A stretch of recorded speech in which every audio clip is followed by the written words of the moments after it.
Power sharing. This chapter talks about democracy and how power is shared among the government branches. In this lesson, we study the political situations of Belgium and Sri Lanka to understand why power sharing is important. We also learn about different ways of power sharing. First, let us see the situation in Belgium.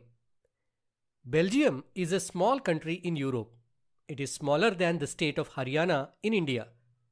It shares border with France, the Netherlands, Germany, and Luxembourg. Belgium's population is a little over 1 crore, that is about half the population of Haryana. 59% of people live in the Flemish region and speak Dutch. 40% live in the Wallonia region and they speak French. Only 1% of Belgians speak German. In the capital city, Brussels, 80% of people speak French and only 20% speak Dutch. The French-speaking community was wealthier and more powerful. The Dutch-speaking people were upset because they had to wait longer to get good jobs and education, while others got these benefits earlier. So this made them feel left out or treated unfairly. The 1950s and 1960s saw tensions between Dutch and French-speaking communities. The problem was more serious in Brussels, where Dutch speakers were a majority in the country but a minority in the capital. This complex ethnic mix and imbalance of power led to conflicts in Belgium during that time. Now let us look at the case of Sri Lanka. Population and diversity. Sri Lanka is an island nation near the southern coast of Tamil Nadu, India. Its population is about 2 crore, which is similar to Haryana. There are two major ethnic groups in Sri Lanka: Sinhala speakers, Tamil speakers. Sinhala speakers are about 74%, they are the majority, and Tamil speakers are 18%, which are minority. Again, in the Tamil speakers, Sri Lankan Tamils are 13%, which are native Tamils living in the north and east, and Indian Tamils who came from India during colonial times as plantation workers. Let us see the religious diversity in Sri Lanka. Most Sinhala people are Buddhists. Most Tamils are Hindus or Muslims. About 7% are Christians from both Sinhala and Tamil groups. Now, what could be the potential conflicts in both countries? In case of Belgium, the Dutch speakers, which are the majority, they could dominate French and German speakers, leading to conflict among communities, possible partition of the country, Brussels becoming a disputed area. Whereas in Sri Lanka, the Sinhala majority had an even bigger share of the population and could impose its will on Tamils and minorities, create deeper conflicts in the country. Now let us see what actually happened. Belgium and Sri Lanka handled their diversities and conflicts in different ways. Let us explore how these countries addressed their challenges. Majoritarianism in Sri Lanka. Let us see the steps that led to the conflict in Sri Lanka. Independence. Sri Lanka became independent in 1948. Sinhala leaders, being the majority, wanted to dominate the government. Majoritarian measures. In 1956, an act was passed to make Sinhala the only official language, ignoring Tamil. Preferential policies were introduced to favor Sinhala applicants for university admissions and government jobs. The new constitution declared the state would protect and promote Buddhism. Let us see how it impacted the Tamils.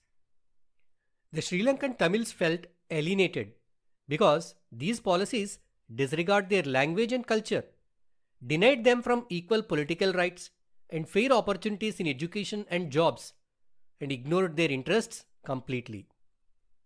Now see, how did Tamils respond to these actions? Tamil parties and groups demanded recognition of Tamil as an official language, regional autonomy for Tamil majority areas, and equality of opportunity in education and jobs. Then what was the government reaction?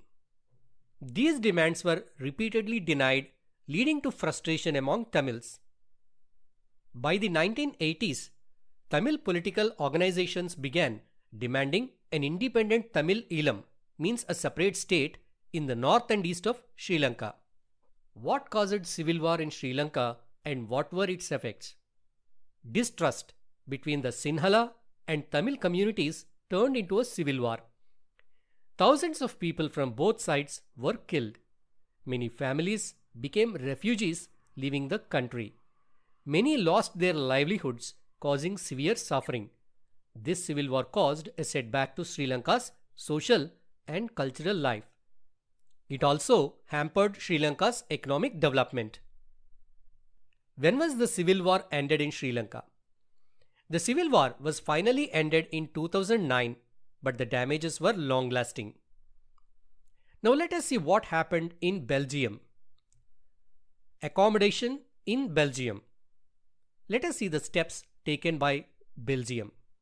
The first one, acknowledging diversity. Belgian leaders recognized regional differences and cultural diversity. They amended their constitution 4 times between 1970 and 1993 to ensure peaceful coexistence. Let us see the key features of the Belgian model. Equal representation in central government.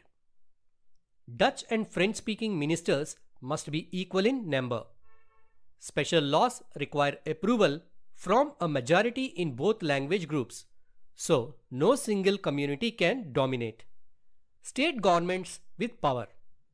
Many powers of the central government were given to state governments. These state governments are not subordinate to the central government. Brussels special government.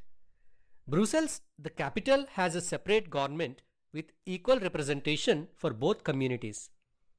The French-speaking people agreed to this because the Dutch-speaking people accepted equal representation at the national level.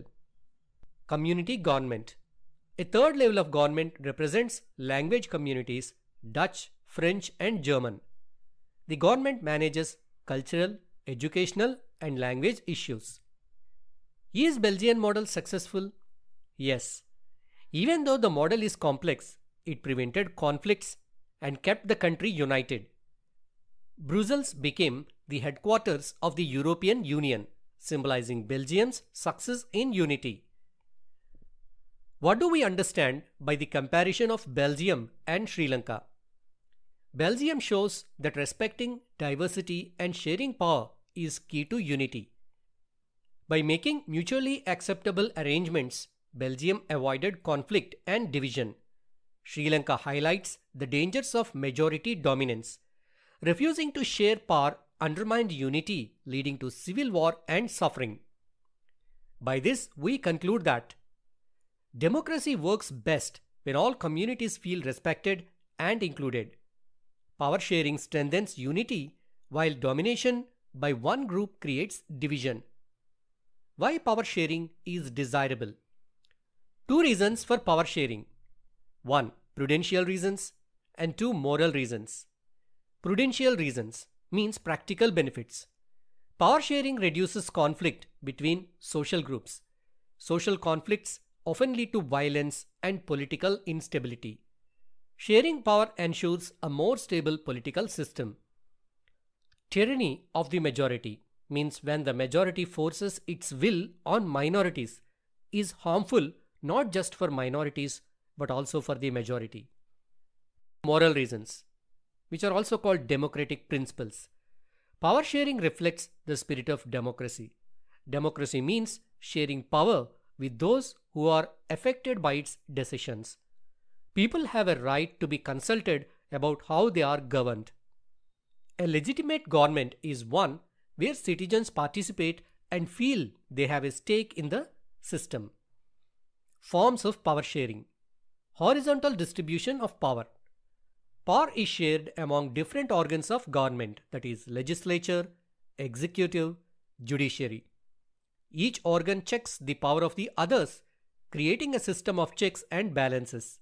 Example: judges can review laws made by the legislature, and ministers are answerable to the parliament. 2. Vertical division of power. Power is shared across different levels of government. Central government for the whole country, state governments for regions, local governments like municipalities, and panchayats for smaller areas. This system is called federal division of power. Power sharing among social groups. Power is shared with social groups like minorities, religious groups, and women to prevent alienation. Examples: community government in Belgium, reserved seats for scheduled castes, scheduled tribes, and women in India. Power sharing among political parties and pressure groups. Political parties share power by competing in elections, forming coalitions or alliances. Pressure groups, example farmers, business groups, influence decisions through participation or lobbying. This ensures power is not concentrated in one party or group. What are the three main benefits of power sharing? 1. Prevents domination. No single person or group can dominate others. 2. Respects diversity. Gives a voice to different communities, regions, and social groups. 3. Strengthens democracy. Sharing power ensures fairness, representation, and stability. So, Belgium successfully divided power among regions, communities, and government levels, whereas Sri Lanka refused power sharing, leading to civil war and instability. So, by this lesson, we understand that power sharing is the backbone of a good democracy. It creates balance, avoids conflicts, and strengthens national unity.